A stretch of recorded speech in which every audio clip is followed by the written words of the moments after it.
The first thing I remember is the sound of shuffling outside my tent. The fire had burned out hours ago, leaving behind a glow of dying embers. The woods were completely still, no wind rustling the trees, no insects chirping, just the occasional crackle of cooling wood.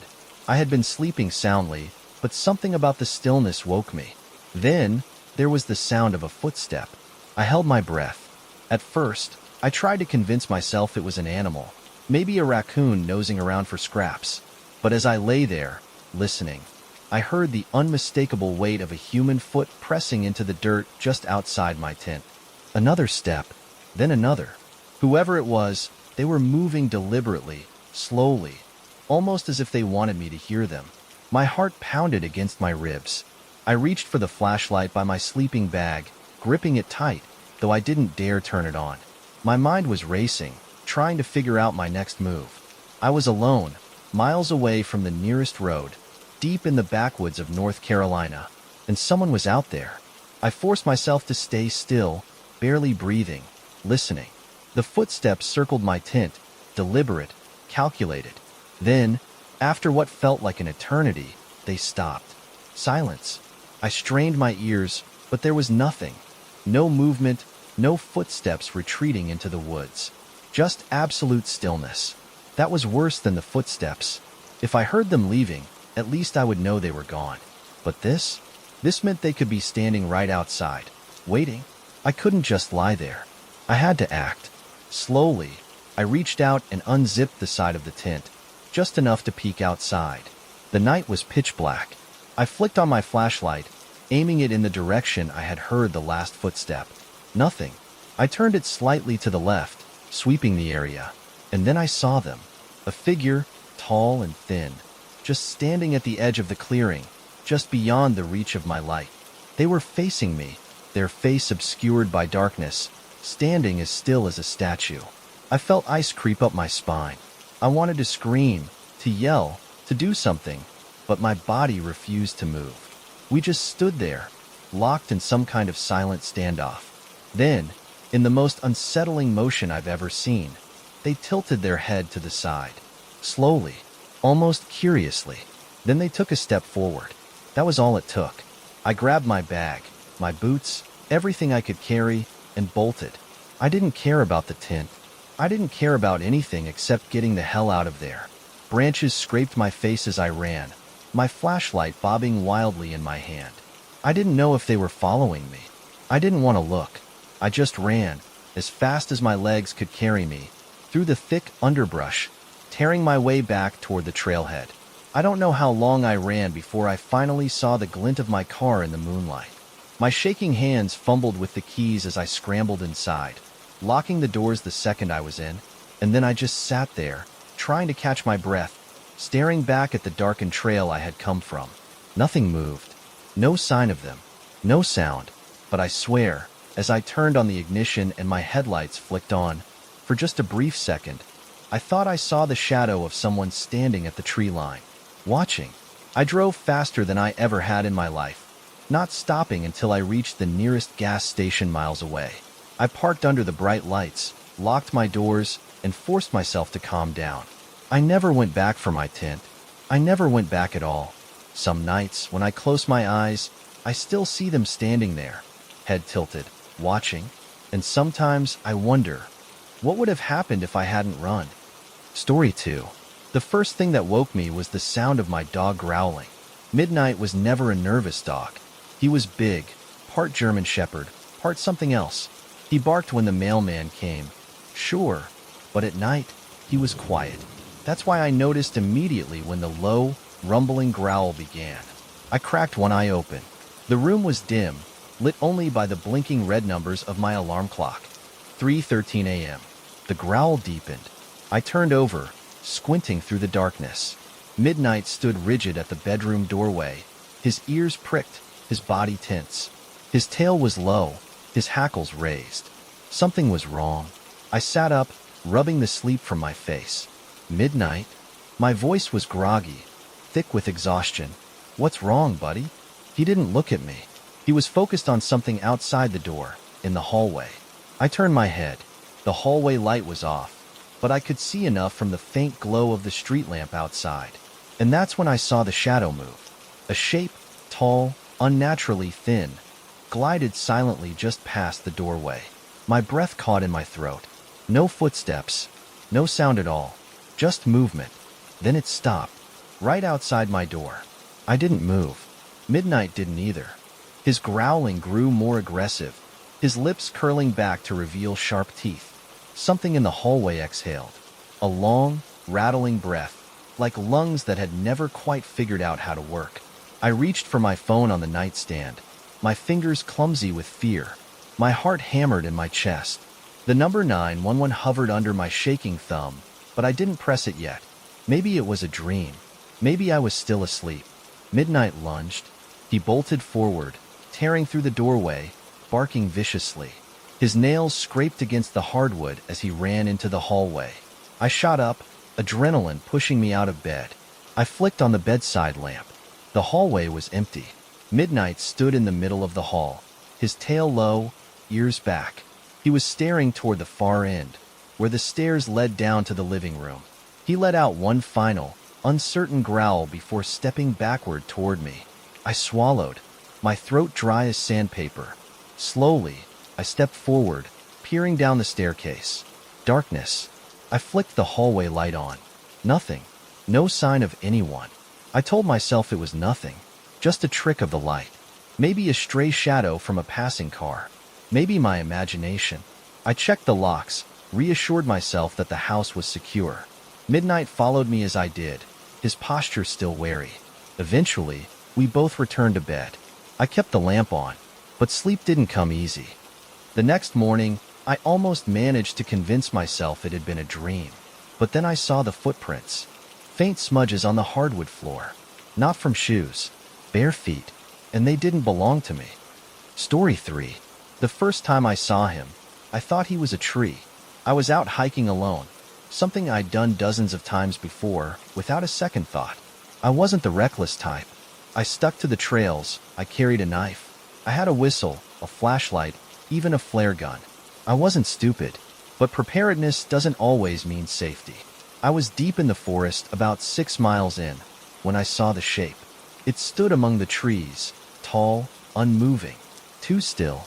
I thought it was a dead trunk at first, a lightning-struck tree, but then it stepped forward. My blood turned to ice. It was a man, or something shaped like a man. He was towering, too tall, and so thin that I could see the outline of his ribs under his ragged clothes. His skin was dark, not from the sun, but like bark, rough and uneven. His face was wrong, hollow, eyes sunken deep into his skull, and he was looking at me. I didn't move. The woods were silent. No wind, no birds, not even the usual rustle of unseen animals in the brush. Then he moved again. His arms were too long, his fingers unnaturally tapered. His head twitched in that wrong way, like he was struggling to hold it up. I didn't breathe. I didn't blink. Then I turned and ran. I never run while hiking. It's the first rule of solo treks. You never panic, never rush, never put yourself in a position where you might trip and break an ankle miles away from help. But I ran. Branches whipped my face. My boots thudded against the dirt. I didn't stop, didn't turn back, until I heard it. Wait. The word was cracked, dry, like old wood splintering. I skidded to a halt. He was closer. Too close. The space that had been hundreds of feet between us was now only 20. I didn't see him move. I should have seen him move. My legs locked. My lungs ached. I knew I should keep running, but some deep, primitive part of my brain whispered, if you move, it will chase. So I stayed still. His head twitched again. His sunken eyes focused on me like he was studying something he didn't quite understand. Then, he raised one arm and pointed. I didn't want to look, but I did. Behind me, another one. Silent, tall, unmoving. I didn't scream. I don't know why, but I didn't. Instead, I forced myself to walk, step by step, slow, measured, never turning my back on them. The first figure lowered its arm. The second figure shifted. And then, just as silent as they had appeared, they stepped backward into the trees. Vanished, like they had never been there at all. I walked the remaining miles back to my car without stopping, without looking back. I haven't gone hiking since. Story 4. It started with the noises in the vents. At first, I thought it was just the house settling. Old pipes, shifting wood, maybe a raccoon in the attic. But the noises weren't random. They weren't just the occasional creak or thud. They were deliberate. Scraping, shuffling, and sometimes breathing. I lived alone. Just me and my cat, Murphy. It was a small, one-story house, nothing fancy. But at night, when the world outside went silent, the sounds would begin. Murphy noticed them before I did. He would sit in the hallway, staring up at the air vent near the ceiling, his ears twitching. His tail would flick in slow, agitated movements. He would watch, as if something inside was watching back. One night, I decided to check. I pulled a chair over, unscrewed the vent cover, and peered inside with a flashlight. Nothing, just dust and darkness. I laughed at myself for being paranoid. Maybe Murphy was just being a weird cat. Maybe my house was just making normal old house sounds. Then, the next night, I woke up to the sound of the vent cover hitting the floor. It had popped off on its own. Murphy was hiding under my bed, his pupils wide, his fur puffed up like a bottle brush. And when I reached for my phone to turn on the flashlight, I heard it. A thud, a shuffling sound, from inside the vent. Something was in there. I told myself it had to be a raccoon, a rat, something normal. I grabbed a broom, held my breath, and crouched by the vent opening. Then I saw the fingers. Gray, long too many joints. They curled over the edge of the vent, pressing against the floor. I didn't scream. I couldn't. I staggered back, heart hammering in my chest. The fingers twitched. Then they slid back into the darkness of the vent, like something retreating. I grabbed Murphy, my keys, and ran. I didn't stop running until I was in my car, parked down the street, hands shaking on the wheel. I called an exterminator the next morning. He searched the vents, the attic, the crawl space. Nothing. No animals. No evidence of any intruder. But that night, as I lay in bed, clutching Murphy against my chest, I heard it again. The sound of something crawling through the vents. Closer. And then, the soft click of the vent cover sliding open. Story 5. It was around 2 a.m. when I first heard the knocking. Not the front door. Not a window. The sound was coming from inside the house. At first, I thought I had imagined it, half asleep, drifting between dreams and reality. But then I heard it again. Knock, knock, knock. Rhythmic, steady, too deliberate to be the house settling. I sat up in bed, my heart already pounding. My bedroom door was shut, but I could hear the sound clearly. It was coming from down the hall. I reached for my phone. The screen glowed back at me. 2:04 a.m. Then, something else happened. The knocking moved. Knock, knock, knock. Closer now. Outside my bedroom door. I felt cold all over, like my body had been plunged into ice water. I forced myself to breathe, to think. Maybe it was a prank. Maybe one of my roommates was messing with me. Except I lived alone. I gripped my phone tighter, my thumb hovering over the emergency dial. I didn't want to make a sound. Didn't want whatever was on the other side of the door to know I was awake. Then, the handle turned. Slowly, deliberately. I clutched the blanket, my body frozen in place. The door didn't open. The knob just twisted, back and forth, like someone was trying to decide whether or not to enter. And then, silence. I held my breath. Seconds passed, maybe minutes. Then, from the other side of the door, a whisper, low, guttural, right against the wood. I know you're awake. I didn't think, didn't hesitate. I lunged for my bedside lamp, flicked it on, and grabbed the heaviest thing I could, an old baseball bat. I stood, heart hammering, waiting for the door to burst open, but it never did. Cautiously, I reached out and turned the knob myself. The door swung open.